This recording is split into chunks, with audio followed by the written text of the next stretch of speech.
할렐루야. 오늘 로마서 5장 12절 말씀을 함께 봉독합니다. 이러므로 한 사람으로 말미암아 죄가 세상에 들어오고 죄로 말미암아 사망이 왔나니 이와 같이 모든 사람이 죄를 지었으므로 사망이 모든 사람에게 이르렀느니라. 아멘. 이 본문의 말씀을 가지고 죄와 사망이라는 제목으로 우리에게 주시는 하나님의 양식을 함께 마음껏 먹는 시간 되도록 하겠습니다. 우리는 죄에 대해서 많은 생각을 하고 많은 고민을 하면서도 정작 죄가 무엇이냐고 물으면 누구나 정확한 대답을 찾지 못하고 맙니다. 우리 기독교가 만일 죄가 없었다면 존재할 이유가 있겠으며 그 예수와 그의 십자가가 그렇게 유대해질 수 있었겠는가 하는 질문에 누구도 그럴 수 없다고 말을 할 것입니다. 가장 확실히 알고 있어야 할 죄, 그러면서도 가장 확실하게 모르고 있는 죄란 도대체 무엇일까? 이것에 대해서 하나님의 계시를 우리가 구하면서 말씀을 나가도록 하겠습니다. 성경은 그 죄가 한 사람으로 말미암아 세상에 들어왔다고 언급하고 있습니다. 그 한 사람이 누구냐는 것은 교회 문턱만 밟아본 사람이라면 알 정도로 문명한 소인류의 시조라는 아담입니다. 또한 그 아담이 무슨 죄를 지었는가 하는 이야기는 불신자들, 아니 술주전뱅이들도 잘 아는 선악과를 따먹은 사건입니다. 그러나 문제는 선악과를 따먹은 것이 죄를 지은 행위가 될지언정 그것 자체를 죄라고 할 수는 없다 이 말입니다. 왜냐하면 지금 우리는 선악과를 따먹기는커녕 선악과가 무엇인지, 복숭아인지 딸기인지 사과인지도 모르면서 무지막지한 죄인이 되어 있기 때문입니다. 본문은 말하기를 한 사람으로 말미암아 죄가 세상에 들어오고 라고 말하고 있습니다. 죄가 세상에 들어온 것입니다. 그렇다면 그전에는 적어도 그 어떤 한 사람이 그 못된 짓을 하기 이전에는 그 지독한 죄한 놈이 세상에 들어오지 않았다는 말입니다. 이 말을 다른 말로 바꾼다면 세상에 들어온 죄를 쫓아내버리면 죄인은 세상에서 시도 찾아볼 수 없게 된다는 말이기도 합니다. 고로 죄란 들어오기도 하고 나가기도 하는 그런 어떤 것이란 말이 되는 것이죠.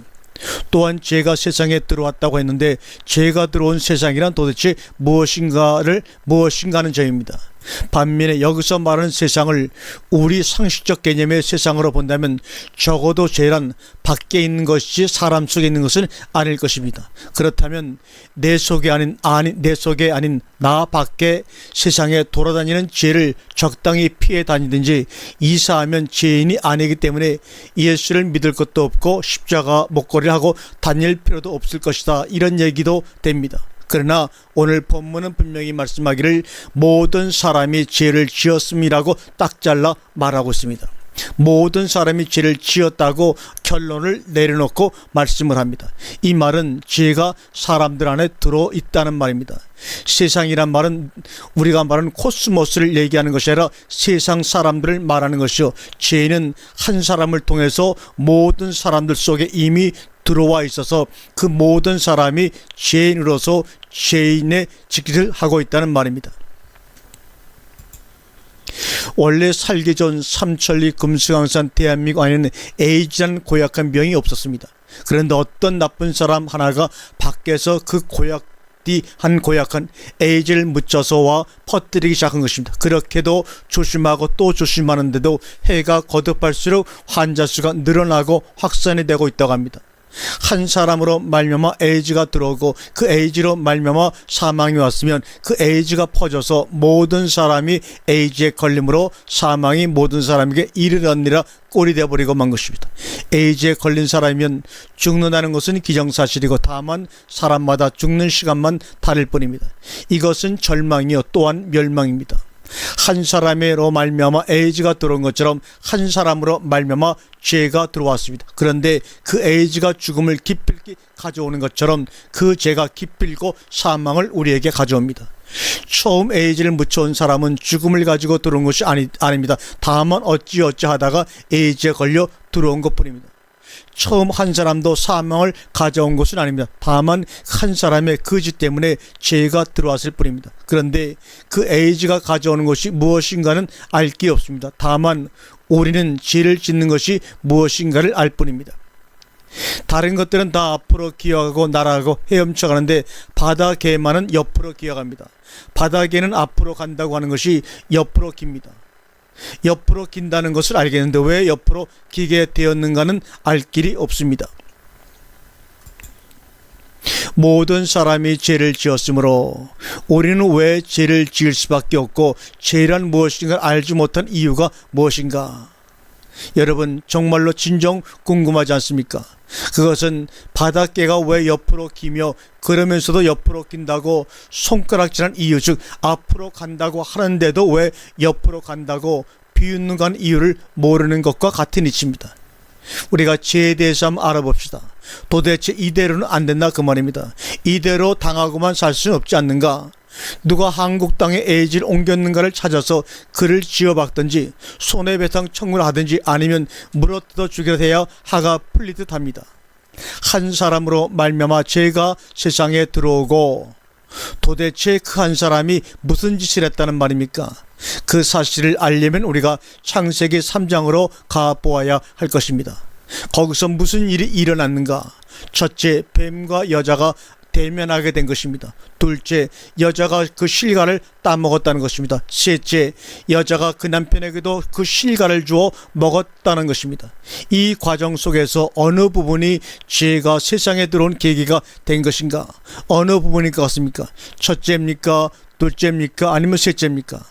상식적으로는 선악과를 먹었다는 것으로 알고 있습니다. 그러나 중요한 것은 선악과를 먹게 된 동기가 무엇이냐는 것입니다. 선악과를 따서 먹은 행위는 이미 죄를 짓고 있는 것입니다. 죄가 속에 들어가지 않고서도 죄를 지을 수 있겠는가? 다시 말해서 엔진이 시동이 걸리지 않았는데도 자동차가 움직일 수 있겠는가 그 말입니다. 결코 그런 일은 일어날 수가 없습니다. 여자 속에 들어간 죄는 자동차 엔진과 같아서 그 죄가 조종하는 대로 여자는 움직일 수밖에 없었을 것입니다. 그러므로 선악과를 따먹기 이전에 그는 이미 죄가 그 속에 들어간 죄인이 되어 있습니다. 죄인의 눈으로 선악과를 보았을 때 보암직도 하고 먹음직도 하고 지혜롭게 할 만큼 탐스럽게도 보였던 것입니다. 더욱이나 죄인의 눈에는 선악과만 보이고 생명과는 볼 수가 없었습니다. 정작 선악과를 따먹기 이전에 그 여자 속에는 선악과가 들어가 있었던 것입니다. 그랬기에 에덴 동산 안에는 선악과 말고도 각종 나무와 실과가 있었을 뿐만 아니라 생명나무도 있었지만 볼 수도 없었고 관심도 없었던 것입니다. 우리 주님은 산상순에서 말씀하시기를 여자를 보고 음욕을 품는 자마다 이미 그 마음에 간음하였느니라고 말씀하고 계십니다. 간음이란 행위적인 것 이전에 그 속에 품고 있는 음욕입니다.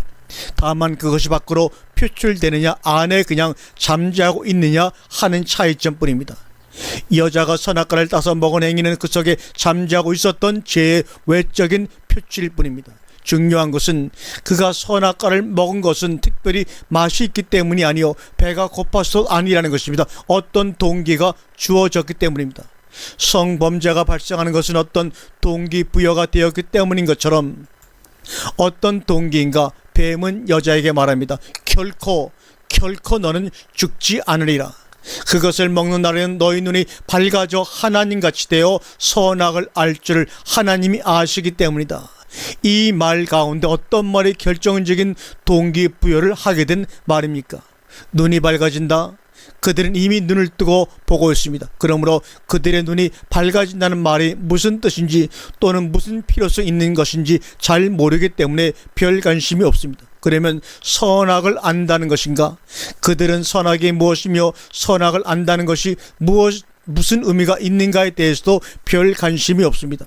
가장 귀에 솔깃한 말은 하나님같이 된다는 말일 것입니다. 왜냐하면 그들에게 있어서 최대 관심사는 늘 하나님이었으니까요. 사원은 사장이 되는 것이요, 군인은 장군이 되는 것이요, 정치가는 대통령이 되는 것이요, 장사꾼은 재벌이 되는 것이 꿈에도 소원인 것처럼 그들에게는 자신들을 창조하신 하나님같이 되는 것이었을 것입니다. 그가 선악과를 따먹는 것은 하나님같이 되고 싶어서였다라고 단언할 수가 있습니다. 어떤 하나님을 말합니까? 선악을 아는 하나님 말입니다. 그것은 순전히 지나친 생명의 하나님이 아닌, 그것은 순전히 지나친 과욕입니다. 어림도 없는 수작입니다. 올라가지 못할 나무는 쳐다보지도 말았어야 함에도 불구하고 그들은 쳐다보았습니다. 그리고 하나님같이 될 욕심으로 선악과를 다 먹은 것입니다. 고로 선악과를 먹기 이전에 그들 속에는 하나님같이 되고 싶은 탐욕이 발동하고 있었던 것입니다. 그 속에 잉태한 욕심이 죄를 낳게 되었고, 그 죄가 장성하여 사망을 낳게 된 것입니다.